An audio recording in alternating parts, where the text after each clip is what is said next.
অতখানা অবনি আমার বেলায় বুঝি ক্ষীর মাত্র নামি খাবো না তো আমি। ফুল আনিবার বেলা যা বিমলা যা, পূজা করি দাও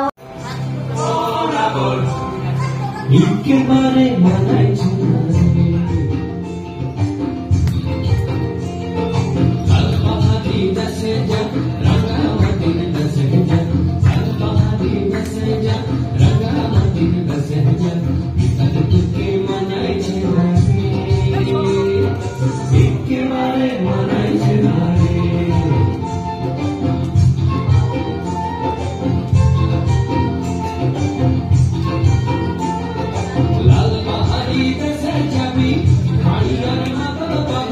কবিতার নাম গল্পগুলো, কবির নাম সুনির্মল বসু। বইছে বাবা উত্তুরে, গল্পগুলো থুতুরে, চলছে এতে পথ ধরে, চেঁচিয়ে রে তার মুখ ব্যথা, রূপকথা চাই রূপকথা, ডাক ছেড়ে সে ডাক ছেড়ে, বলছে দেখি হাঁক ছেড়ে, ঘুম থেকে আর ওর তোরা আয়